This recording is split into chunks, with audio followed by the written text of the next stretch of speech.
मन की चंचलता आपके जीवित होने का लक्षण है, जड़ होने का नहीं।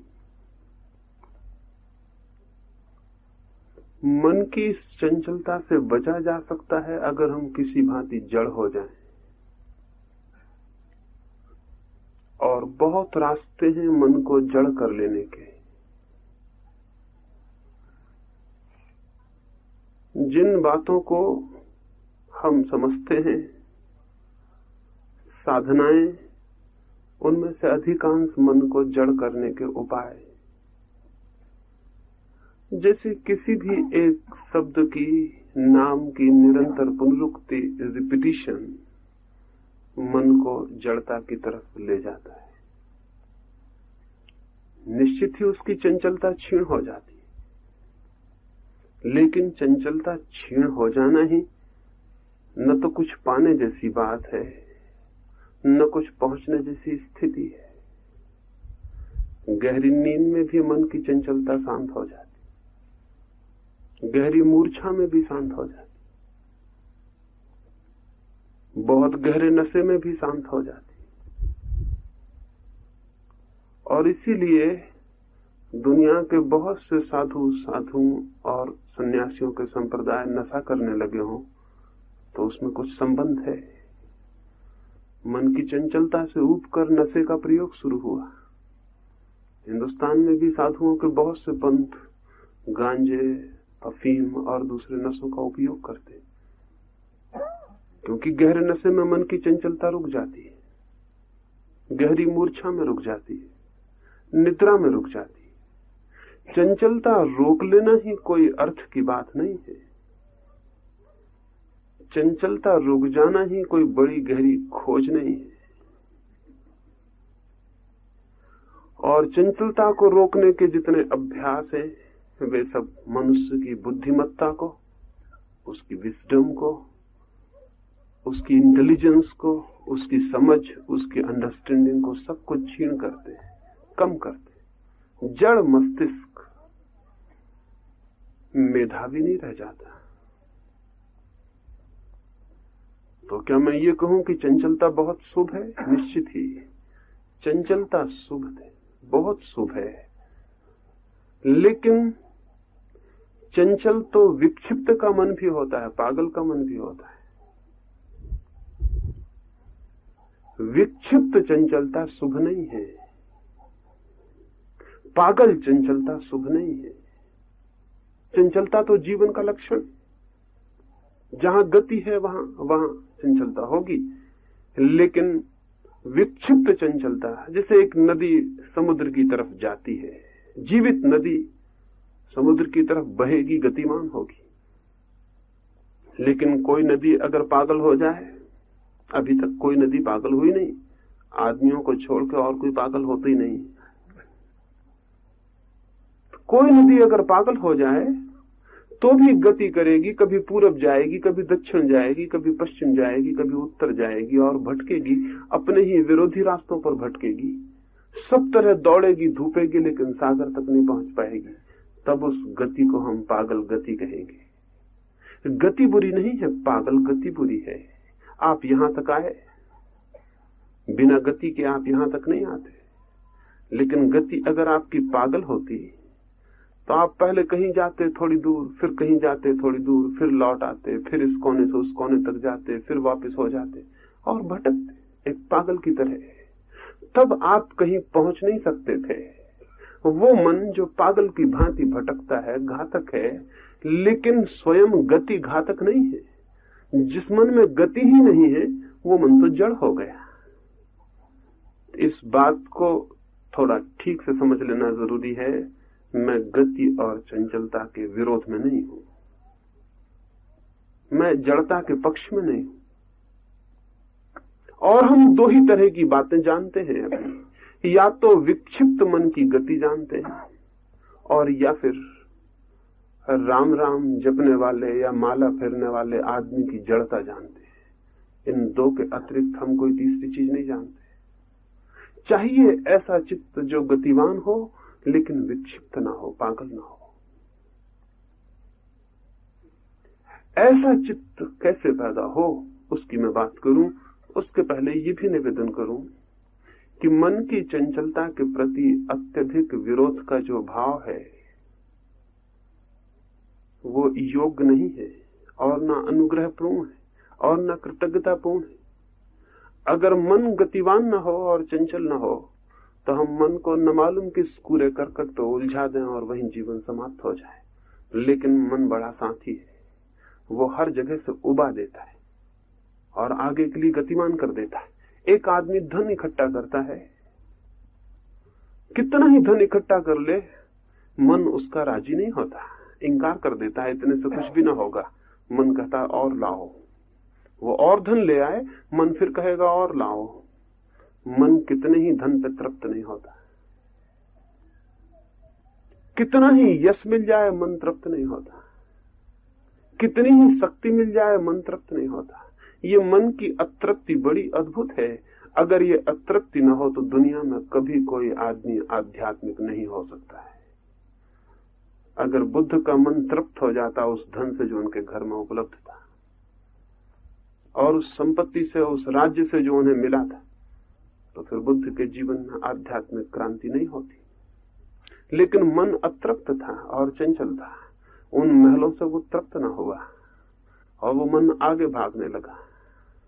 इसलिए एक क्षण आया कि मन की अतृप्ति क्रांति बन गई।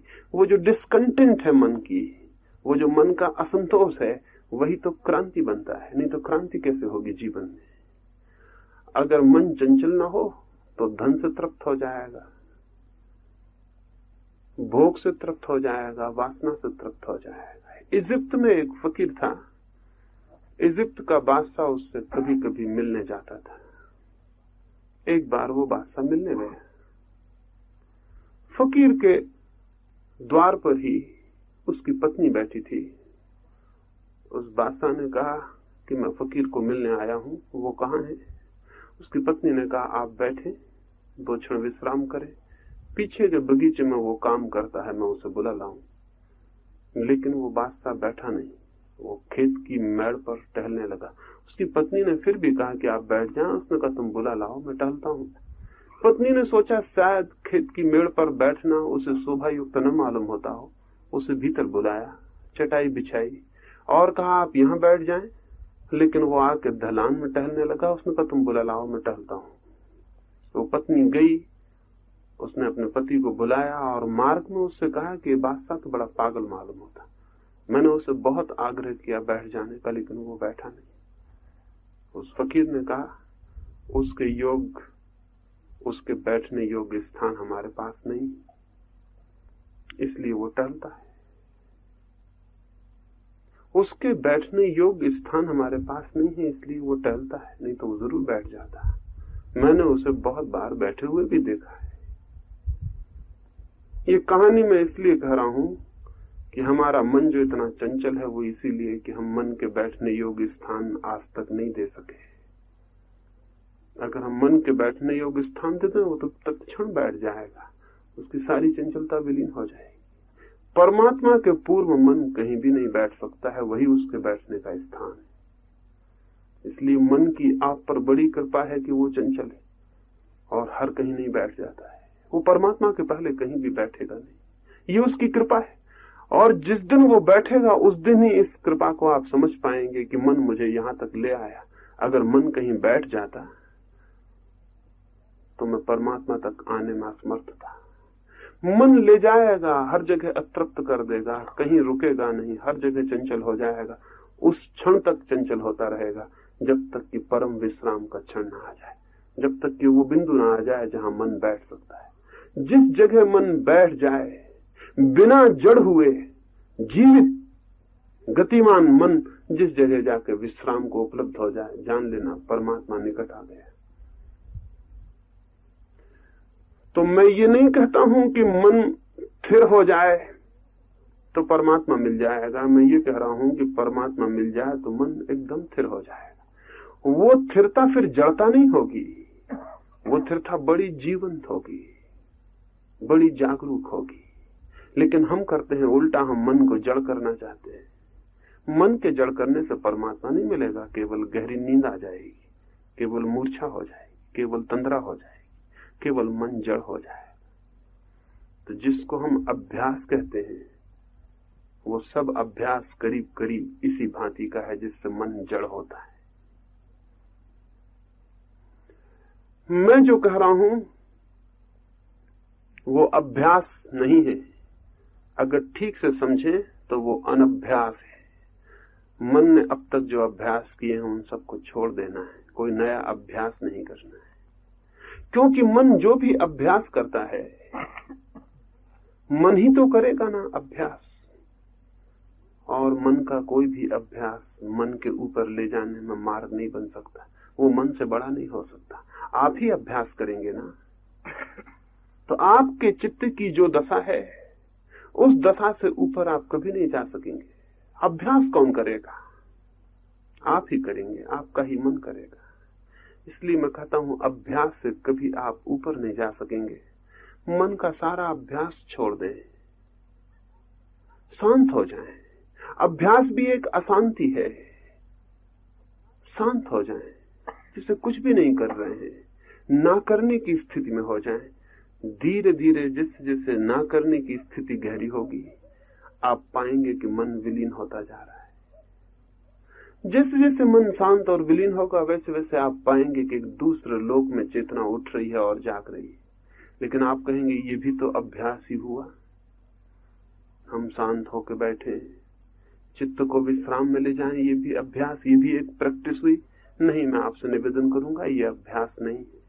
जैसे अगर मैं ये मुट्ठी बांधे हूं और कोई मेरे पास आए और मैं उससे पूछूं कि इस मुट्ठी को मैं कैसे खोलूं, तो वो मुझसे क्या कहेगा? वो कहेगा खोलने के लिए कुछ भी करने की जरूरत नहीं है, बांधने के लिए जो कुछ कर रहे हैं कृपा कर उतना ही ना करें, मुट्ठी तो खुल जाएगी।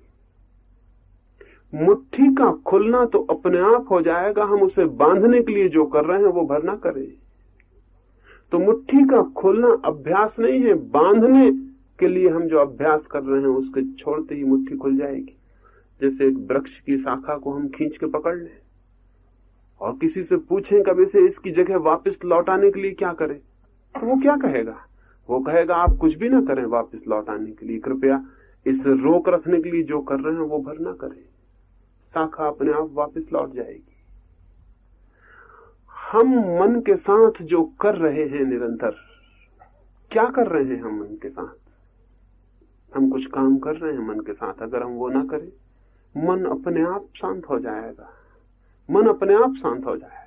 जैसे सुबह मैंने आपसे कहा कि हम मन के साथ निरंतर प्रतिरोध की एक साधना कर रहे हैं, रेसिस्टेंस की साधना कर रहे हैं। हम 24 घंटे मन से प्रतिरोधी बने हुए हैं किसी न किसी स्थिति के प्रति। हमारा प्रतिरोध इतना ज्यादा है कि जीवन भर हम लड़ रहे हैं।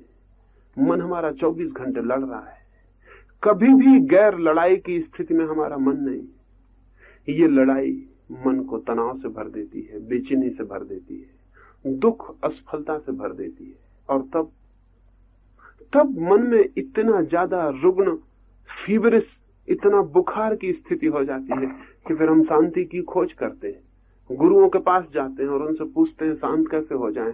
वो हमसे कहते हैं राम राम जपो, ओम ओम जपो, या माला फेरो, या मंदिर जाओ, या ये पढ़ो, या वो पढ़ो, या ये मंत्र, या वो जाप। वो हमें ये बताते हैं, हम वो जाप शुरू कर देते हैं बिना इस बात को जाने हुए कि ये जाप कौन कर रहा है। वही फीवरिश माइंड, वही अशांत परेशान मन, वही बीमार रुग्ण मन जाप फेर रहा है। बीमार मन, रुग्ण मन जाप फेरेगा तो जाप से क्या फल आने वाला है? ये सब खुद भी उसी बीमारी के हिस्से के भीतर ये बात सारी चलेगी। इससे कोई परिवर्तन होने वाला नहीं, इससे कोई परिवर्तन कभी नहीं हुआ है। मैं आपसे कहूंगा बजाय इसके कि आप शांति की खोज में जाएं, उचित है कि आप समझें कि अशांति क्यों है। मेरे पास तो रोज निरंतर लोग आते, वो ये कहते हैं कि हमें शांत होना है। मैं उनसे पूछता हूं कि इसकी फिक्र छोड़ दें। अशांत व्यक्ति कभी शांत नहीं हो सकता। वो बड़े हैरान हो जाते हैं कि अगर अशांत व्यक्ति शांत नहीं हो सकता तो क्या हम बिल्कुल निराश हो जाएं? मैं उनसे कहता हूं नहीं, अशांत व्यक्ति शांत नहीं हो सकता, लेकिन अशांत व्यक्ति अगर अशांति के मूल कारणों से समझ ले तो अशांति से मुक्त हो सकता है। और जब अशांति से मुक्त हो जाएगा तो जो चीज शेष रह जाएगी उसका नाम शांति है। अशांत मन शांत नहीं हो सकता। हाँ, अशांति से मुक्त हो सकता है। अशांति से मुक्त हो जाए तो शांति तो हमारा स्वभाव है, हम तो उसमें खड़े हो जाएंगे। तो बजाय इसके कि हम शांति खोजें और उसके लिए कोई अभ्यास करें, मेरी दृष्टि ये है कि हम समझें कि हम अशांत क्यों हैं। और अगर हम समझ लें कि अशांत क्यों हैं, तो जिस चीज को हम समझ लेंगे कि वो हमें अशांति दे रही है, उसे छोड़ने के लिए कुछ भी नहीं करना पड़ेगा। क्योंकि जो चीज हमें अशांति दे रही हो वो समझ में ही आ जाए तो छूट जाएगी। आपको समझ में आ जाए कि जहर रखा हुआ है, आप नहीं पीते। आपको समझ में आ जाता है कि यहाँ दीवार है, यहाँ दरवाजा है, तो आप दरवाजे से निकलते हैं, दीवार से नहीं निकलते। क्यों? अभ्यास करते हैं बहुत दीवार से न निकलने का, कि दरवाजे से निकलने का कोई अभ्यास करते हैं नहीं, बस जान लेते हैं कि ये दरवाजा है और ये दीवार, फिर दीवार से आप नहीं निकलते।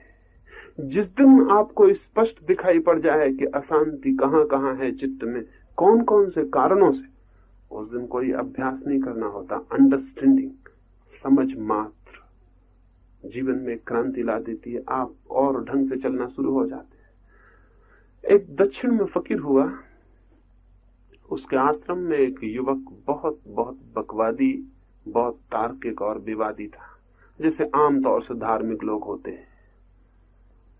धार्मिक लोग आमतौर से विवादी होते हैं, और जो जितना बड़ा विवादी होता हम कहते हैं उतनी बड़ा महर्षि है।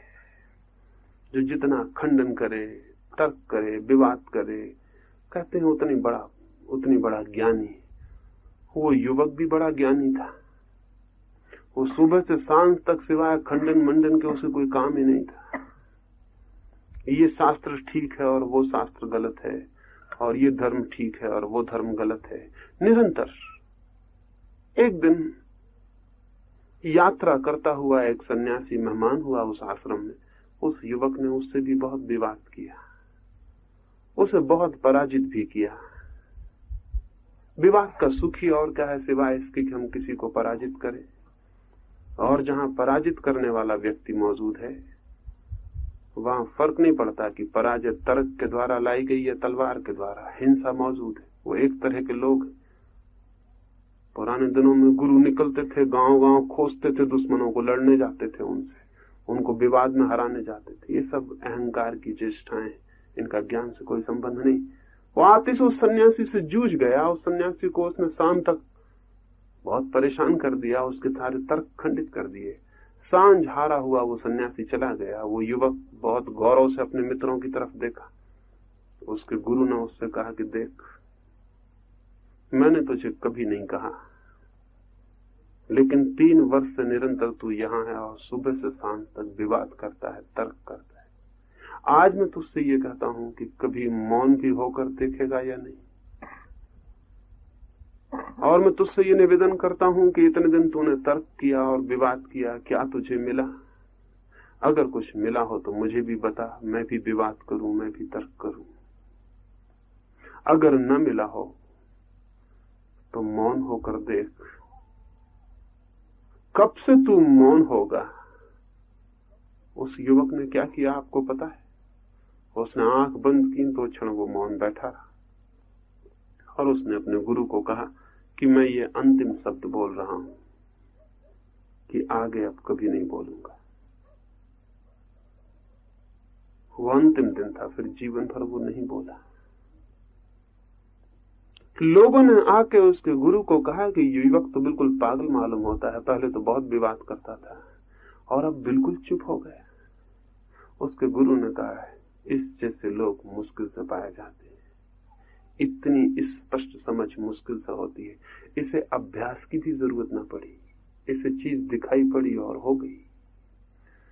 इसने सुना, समझा, 2 क्षण आंख बंद करके मौन हुआ, उसे बात दिखाई पड़ गई कि तर्क में जो शांति नहीं थी वो 2 क्षण के मौन में थी। तर्क गया और विलीन हो गया। कोई अभ्यास थोड़ी करना पड़ता छोड़ने के लिए। ज्ञान खुद क्रांति बन जाता है। अभ्यास तो वहां करना होता है जहां ज्ञान नहीं होता, वहां अभ्यास करना होता है। अभ्यास अज्ञानी का लक्षण है। जब हम किसी चीज की कोशिश कर करके करते हैं तो वो झूठी हो जाती।